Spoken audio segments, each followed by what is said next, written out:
Assalamualaikum warahmatullahi wabarakatuh. Perkenalkan, nama saya Risma Mufaroha dari Akuntansi 2. Di sini saya akan menjelaskan tentang pajak pertambahan nilai atau PPN. Di sini saya mengambil materinya dari buku ini.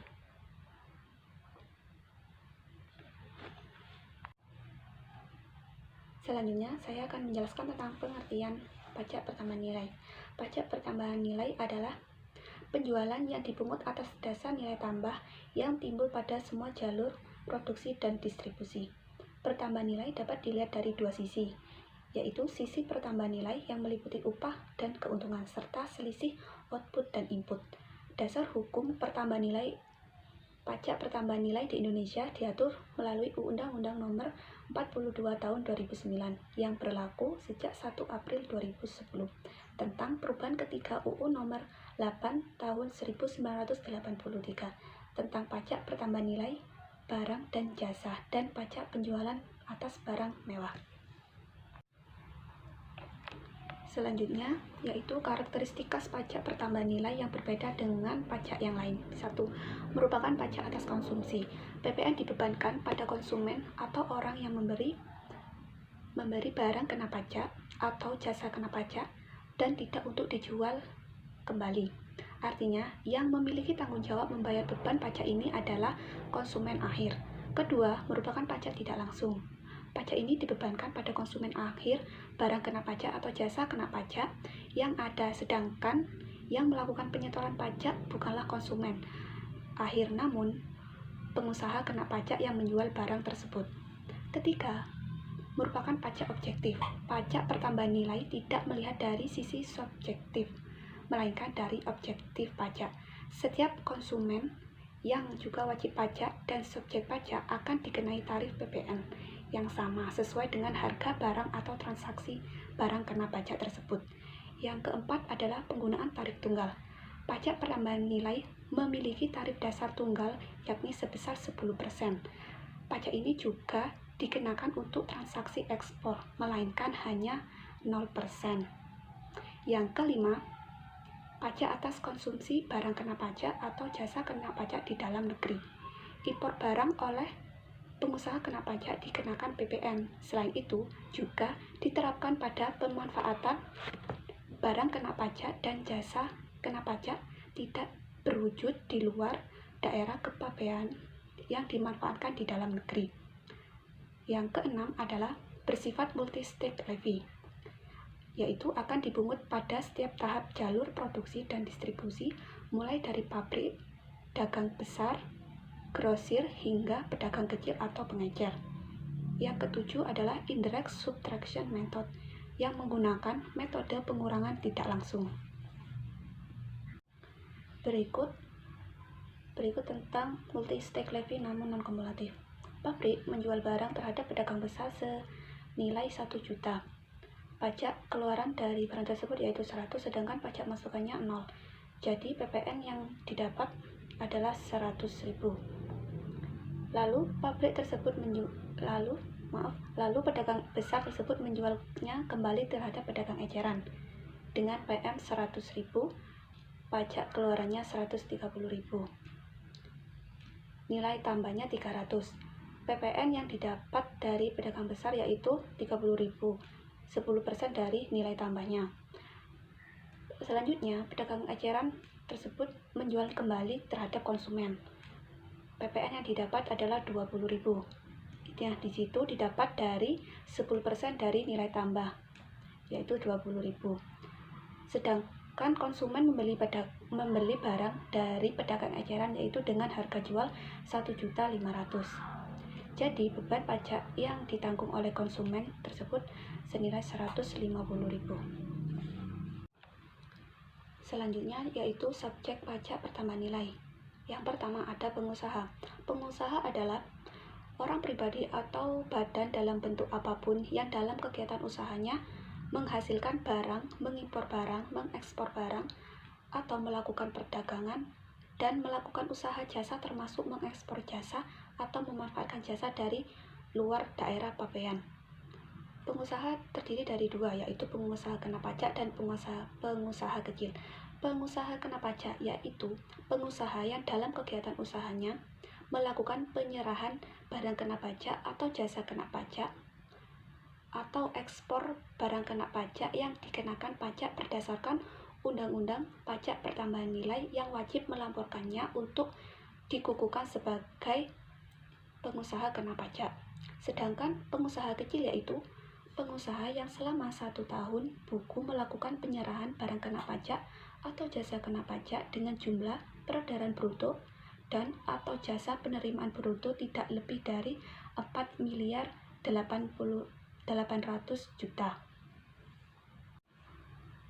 Pengusaha kecil ini tidak diwajibkan untuk melaporkan usahanya untuk dikukuhkan sebagai pengusaha kena pajak. Yang ketiga ada PMPKP, yaitu pengusaha kecil yang memilih dikukuhkan sebagai PKP. Yang subjek yang kedua adalah pemungut PPN, adalah bendahara pemerintah, badan usaha milik negara yang ditujukan oleh Menteri Keuangan untuk memungut, menyetor, dan melaporkan barang kena pajak atau penyerahan jasa kena pajak kepada bendahara pemerintah, badan atau instansi pemerintah tersebut. Selanjutnya ada objek pajak pertambahan nilai. Yang pertama ada pasal 4 ayat 1 huruf A sampai dengan H Undang-Undang Pajak Pertambahan Nilai. Yang kedua ada pasal 16C UU Undang-Undang Pajak Pertambahan Nilai. Kegiatan membangun sendiri yang dilakukan tidak dalam kegiatan usaha atau pekerjaan oleh pribadi atau badan yang hasilnya digunakan sendiri atau digunakan pihak lain. Yang ketiga ada pasal 16D Undang-Undang PPN. Penyerahan BKP berupa aset yang menurut tujuan semula tidak untuk diperjualbelikan oleh pengusaha kena pajak, yang termasuk persediaan atau aktiva yang menurut tujuan semula tidak untuk diperjualbelikan. Yang keempat ada pasal 5 PMK nomor 85 PMK 03 tahun 2012.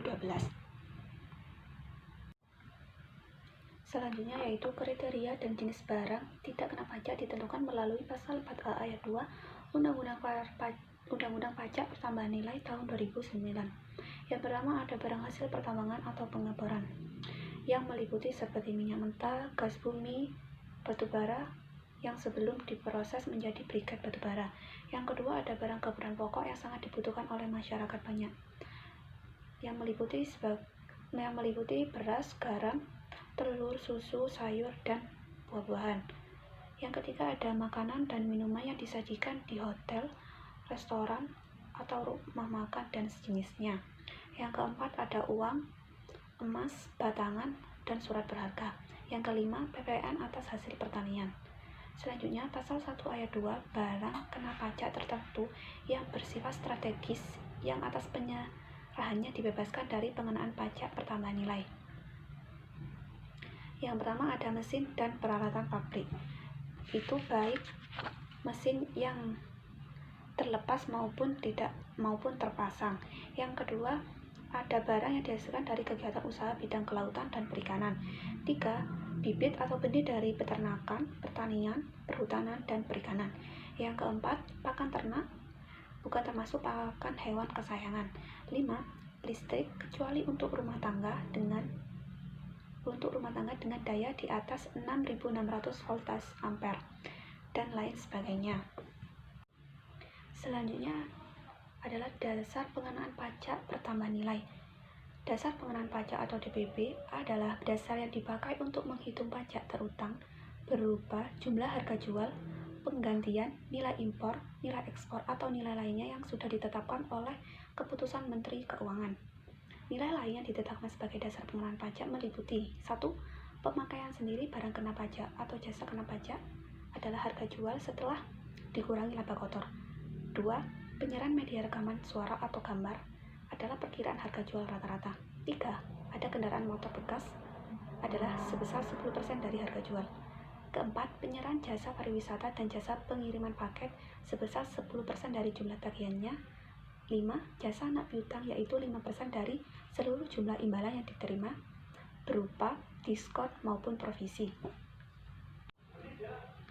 Berikut contoh kasus perhitungan DPP pajak pertambahan nilai. Pak Nur menjual perangkat komputer dengan harga 11 juta dan tidak termasuk PPN di dalamnya kepada Pak Angga. maka DPP atas penjualan perangkat komputer tersebut sebesar 11 juta. PPN yang terutang adalah 10% dari DPP, yaitu 1.100.000. Jadi yang harus dibayar oleh Pak Angga adalah 11 juta ditambah 1.100.000, yaitu totalnya 12.100.000 rupiah. Selanjutnya ada mekanisme pemungutan PPN. Ada dua mekanisme. Yang pertama menggunakan faktur pajak. Untuk menghitung pajak pertambahan nilai yang terutang, maka setiap penyerahan barang kena pajak atau jasa kena pajak, pengusaha kena pajak yang bersangkutan diwajibkan untuk memiliki faktur pajak tersebut. Awalnya dulu faktur pajak itu harus mengumpulkan dengan hard copy, namun sekarang sudah ada aplikasinya. Berdasarkan faktur pajak inilah akan dihitung jumlah pajak terutang dalam satu masa pajak yang wajib dibayar ke kas negara, meliputi pajak masukan dan pajak keluaran. Pajak masukan adalah pajak pertambahan nilai yang seharusnya sudah dibayar oleh pengusaha kena pajak karena perolehan barang kena pajak atau jasa kena pajak atau pemanfaatan barang kena pajak tidak berwujud dari luar daerah pabean dan pemanfaat jasa kena pajak dari luar daerah pabean atau impor barang kena pajak. Sedangkan pajak keluaran yaitu pajak pertambahan nilai terutang yang wajib dipungut oleh pengusaha kena pajak yang melakukan penyerahan barang kena pajak, penyerahan jasa kena pajak, ekspor pajak yang berwujud, ekspor barang kena pajak tidak berwujud, dan atau ekspor jasa kena pajak. Mekanisme yang kedua yaitu menggunakan pedoman perhitungan pengkreditan pajak masukan. Pedoman perhitungan pengkreditan pajak masukan ini apabila memenuhi dua syarat sebagai berikut. Yang pertama, dua syarat tersebut yaitu mempunyai peredaran usaha dalam 2 tahun buku sebelumnya tidak melebihi 1.800.000.000 untuk setiap 1 tahun buku. Yang kedua, wajib pajak baru dikukuhkan sebagai pengusaha kena pajak. Besarnya pajak masukan yang dapat dikreditkan yang dihitung menggunakan pedoman perhitungan pengkreditan pajak masukan sebesar 60% dari pajak keluaran untuk penyerahan jasa kena pajak dan 70% dari pajak keluaran untuk penyerahan barang kena pajak. Selanjutnya, saya akan menjelaskan tentang faktur pajak. Pengertian faktur pajak yaitu bukti pemungutan pajak yang dibuat oleh PKP yang melakukan penyerahan barang kena pajak atau penyerahan jasa kena pajak. Faktur pajak harus diisi secara lengkap, jelas dan benar sesuai pasal 13 ayat 5. Sekarang lebih mudah menggunakan e-faktur, yaitu aplikasi yang digunakan sebagai pengukuhan pajak tersebut. Tujuan diberlakukannya e-faktur ini adalah memberikan kemudahan, kenyamanan bagi pengusaha kena pajak dalam melaksanakan kewajiban perpajakan. Aplikasi e-faktur ini mulai dapat digunakan sejak 1 Juli 2015 yang berfungsi sebagai bukti pemungutan pajak. Selanjutnya yaitu jenis faktur pajak. Ada 3 jenis faktur pajak. Yang pertama ada faktur penjualan. Faktur penjualan ini dibuat untuk setiap penyerahan barang kena pajak, pasal 4 ayat 1 huruf A dan atau pasal 16D Undang-Undang PPN, dan atau penyerahan jasa kena pajak, pasal 4 ayat 1 huruf C Undang-Undang PPN, kecuali atas penyerahan BKP dan atau jasa kena pajak. Yang kedua yaitu faktur pajak gabungan. Faktur pajak gabungan adalah faktur pajak yang meliputi seluruh penyerahan yang dilakukan kepada pembeli barang kena pajak atau penerima jasa kena pajak yang sama selama 1 bulan kalender. Yang ketiga adalah dokumen tertentu yang ditetapkan sebagai faktur pajak pada pasal 13 ayat 1. Dokumen tertentu yang diperlakukan sebagai faktur pajak paling sedikit harus memuat: pertama, ada identitas yang berwenang; 2, nama dan alamat penerima dokumen; 3, nomor pokok wajib pajak atau NPWP dalam hal penerima dokumen; 4, jumlah satuan barang apabila ada; 5, dasar pengenaan pajak dan jumlah pajak yang terutang kecuali dalam hal ekspor. Selanjutnya ada larangan membuat faktur. Orang pribadi atau badan yang tidak dikukuhkan sebagai pengusaha kena pajak dilarang membuat faktur pajak. Saat pembuatan faktur pajak harus dibuat paling lambat 1. Paling akhir bulan berikutnya setelah bulan terjadinya penyerahan barang kena pajak atau jasa kena pajak dalam hal pembayaran. Kedua, pada saat penerimaan pembayaran dalam hal pembayaran terjadi sebelum akhir bulan berikutnya setelah bulan penyerahan barang kena pajak atau penyerahan jasa kena pajak. Selanjutnya ada penggantian faktur pajak. Faktur pajak pengganti adalah faktur yang dibuat untuk merevisi faktur yang telah dibuat sebelumnya dalam transaksi yang sama. Faktur pajak pengganti ini dibuat oleh pengusaha kena pajak atau PKP yang mengalami kesalahan penginputan pada faktur sebelumnya. Selanjutnya ada pembatalan faktur pajak. Faktur pajak batal pada e-faktur digunakan untuk membatalkan faktur dengan kekeliruan isi yang tidak dapat diperbaiki melalui faktur pengganti. Kekeliruan tersebut antara lain kesalahan penulisan NPWP lawan transaksi. Atas kekeliruan tersebut, PKP penerbit atau penjual perlu memperbaiki dengan cara membatalkan faktur lama yang telah keliru, kemudian menerbitkan faktur yang baru. Selanjutnya, dasar hukum faktur pajak batal e-faktur. Pertama ada Undang-Undang Nomor 42 Tahun 2009 yang berlaku mulai 1 April 2010. Kedua, tentang Peraturan Menteri Keuangan Nomor PMK 151 PMK 03 2013 berlaku mulai 1 Januari 2014 tentang tata cara pembuatan dan tata cara pembetulan atau penggantian faktur pajak. Ketiga, Peraturan Direktur Jenderal Pajak Nomor PER-24 PJ 2012 berlaku mulai 1 April 2013 tentang bentuk, ukuran, prosedur pemberitahuan dalam rangka pembuatan, tata cara pengisian, dan pembatalan faktur pajak. Selanjutnya ada retur pajak. Retur faktur pajak ini merupakan istilah pengembalian faktur pajak yang dilakukan untuk memperbaiki keliruan pengisian data faktur yang dilakukan oleh pihak yang menerima faktur atau pembeli. Peraturan retur faktur pajak terdapat pada pasal 1, pasal 4, pasal 5A ayat 1 Undang-Undang PPN dan pasal 3 dan 4 PMK 65 PMK 03 2010. Selanjutnya tentang kegiatan membangun sendiri yang dikenakan pajak pertambahan nilai.